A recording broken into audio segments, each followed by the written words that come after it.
All over Kerala Walker லிஃப்ட்டில் இன்றைக்கி பார்த்தீங்கன்னா 13 நாள் ஆச்சுங்க. ஸோ இப்போ நம்ம ஃபைனலாக வந்து கொச்சின் ரீச் பண்ணிட்டோம்.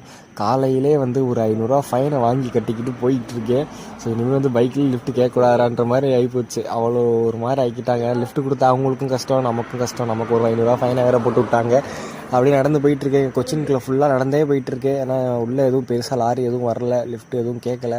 அப்படியே கொஞ்சம் தூரமாக உட்காந்து பார்த்தீங்கன்னா நடந்து போயிட்டுருக்கேன். டீ மட்டும் குடிச்சிட்டு போகிற வழியில் பார்த்தீங்கன்னா நிறையா அந்த மாதிரி குட்டி குட்டி கடைஸ்லாம் இருந்துச்சு. ஸோ இது வந்துட்டு நிறையா திங்ஸ்லாம் இருந்துச்சு. பட் எதுவும் நான் வாங்கலை இப்போதைக்கு. ஏன்னா ஆல்ரெடி என் லக்கேஜ் ஃபுல்லாக இருக்குது, அதையே தூக்கிட்டு போக முடியல.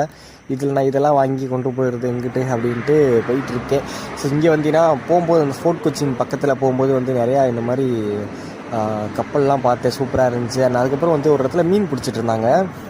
ஃபஸ்ட்டு இது என்னடா அதுவும் வலை போட்டு இழுக்கிறாங்க அப்படின்னு நினச்சி பார்த்தா அது வலை இல்லைங்க. இதில் பார்த்தீங்கன்னா ஒரு சின்ன அந்த முள்ளெல்லாம் மாட்டி இதில் வித்தியாசமாக மீன் பிடிச்சிட்ருக்காங்க.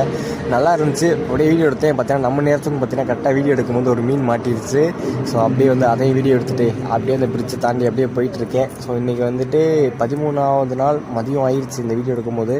ஸோ பார்ப்போம் எது லிஃப்ட் கிடைக்குதா என்னென்னா. நான் காலையிலேருந்து ஒரு 20-25 கிலோமீட்டர் நடந்திருப்பேன். எனக்கு தெரிஞ்சு கொஞ்சமாக காலெலாம் செம்ம பெயின். ஆனால் எந்த லிஃப்ட்டுமே கிடைக்கல. பார்ப்போம் நைட்டு என்ன ஆகுது அப்படின்ட்டு.